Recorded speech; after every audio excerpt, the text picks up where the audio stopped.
Hello दोस्तों, एक बार फिर से स्वागत है आपका अपने यूट्यूब चैनल एनी एग्ज़ाम में। इस वीडियो में हम एचएसएससी सीईटी री एग्ज़ाम 2024 की अपडेट देखेंगे।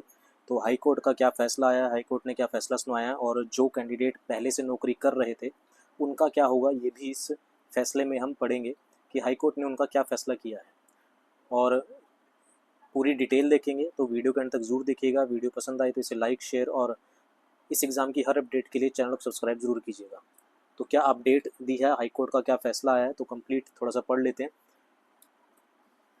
तो ये 4 जून का पेपर है, यानी कि आज का ही है। इसमें दिया गया है कि हरियाणा सरकार की तरफ से सामाजिक आर्थिक आधार पर दिए गए अंकों को अधिसूचना रद्द, अंकों की जो अधिसूचना थी उनको रद्द कर दिया गया है। ठीक है, यहाँ पर दिया गया है कि डॉक्टर सुरेंद्र धीमान, सर्वे ब्यूरो, चंडीगढ़, 3 जून। पंजाब हरियाणा हाईकोर्ट ने हरियाणा सरकार की तरफ से सामाजिक आर्थिक मानदंड के अंक देने वाली अधिसूचना रद्द कर दी। यानी कि अब से जो अब जो सीईटी होगा उसमें जो 5 नंबर एक्स्ट्रा दिए जाते थे या फिर सामाजिक आर्थिक मानदंड के जो नंबर एक्स्ट्रा दिए जाते थे वो अब नहीं दिए जाएंगे।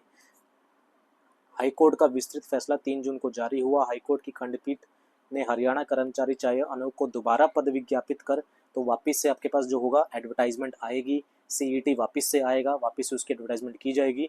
चयन प्रक्रिया शुरू करने के निर्देश दिए गए हैं। जस्टिस संजीव प्रकाश शर्मा और जस्टिस सुदीप्ति शर्मा की खंडपीठ ने आयोग की कार्यप्रणाली पर टिप्पणी की है।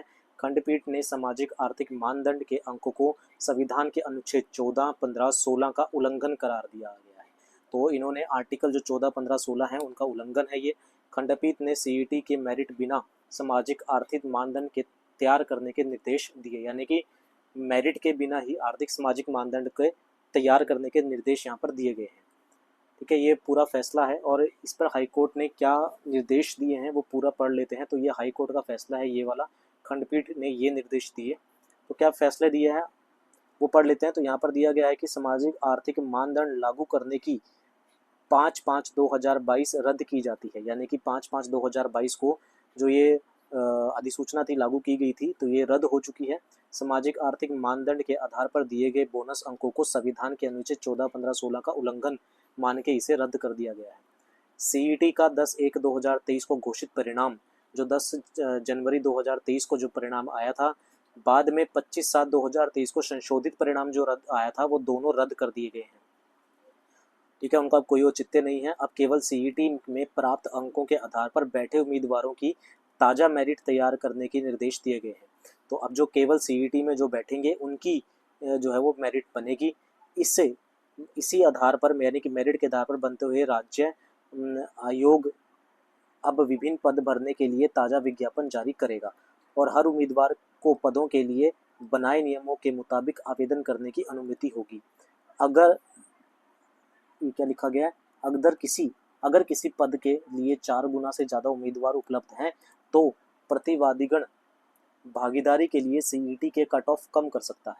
ठीक है, तो कट ऑफ अगर 4 गुना बहुत ज़्यादा है तो कट ऑफ कम की जा सकती है। तदनुसार परीक्षा के लिए नियमों के लिए पालना होगी, इसी अनुसार रिजल्ट घोषित होगा। तो कहने का मतलब ये है कि पहले तो आर्टिकल के अकॉर्डिंग इसे रद्द कर दिया गया है। अब नई आपके पास जो है वो एडवर्टाइजमेंट आएगी, नए फॉर्म भरे जाएंगे, जो बैठेंगे मेरिट जो पेपर देंगे उनकी जो मेरिट बनेगी, लेकिन बिना 5 नंबर एक्स्ट्रा दिए बनेगी।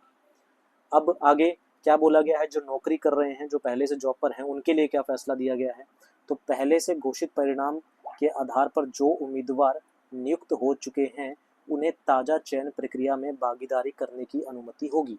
तो जो पहले से नौकरी कर रहे हैं उन्हें जो नई चयन प्रक्रिया होगी उसमें भागीदारी जो है उनकी करने की अनुमति यहाँ पर दी जाएगी। जो पहले से नौकरी कर रहे हैं वह नई मेरिट लिस्ट के स्थान पाते हैं। अगर वे नई मेरिट लिस्ट में स्थान पाते हैं, ठीक है ना, तो इसमें यहाँ पर ये बोला गया है कि जो पहले से नौकरी कर रहे हैं उनको नई चयन प्रक्रिया में भागीदारी मिलेगी अगर वो मेरिट लिस्ट में स्थान पाते हैं। तो जब तक ताज़ा चयन प्रक्रिया तैयार नहीं हो जाती, अगर जब तक नई जो है चयन प्रक्रिया तैयार नहीं हो जाती तब तक वे उन पदों पर बने रहेंगे, तब तक आप उन पर नौकरी कर सकते हैं जिस पर वे नियुक्त हुए हैं। अगर वे ताज़ा प्रक्रिया में चयनित नहीं होते, तो ध्यान से ये इम्पोर्टेंट पॉइंट है, अगर जो बच्चे नौकरी पर लगे हैं, अगर वो जो नई चयन प्रक्रिया है अगर उसमें चयनित नहीं होते तो उन्हें पद को छोड़ना पड़ेगा। ये बहुत बड़ा झटका दिया गया है।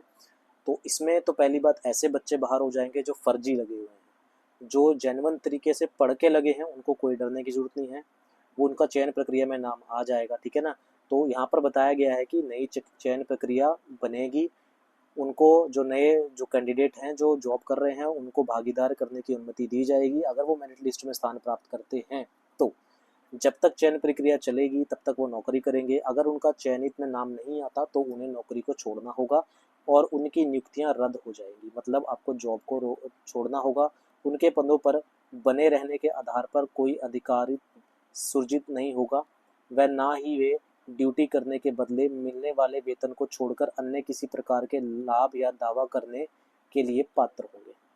सीईटी का रिजल्ट घोषित किए बगैर परीक्षा लेने से संबंधित हमारी इन फाइनेंसिंग को देखते हुए हम हरियाणा के मुख्य सचिव को निर्देश देते हैं कि एक योग्य उम्मीदवार जिसे परीक्षा कराने का अनुभव हो उसे जैसे कंट्रोलर ऑफ एग्जामिनेशन को हरियाणा कर्मचारी चयन आयोग का सचिव नियुक्त करने के लिए कदम उठाए।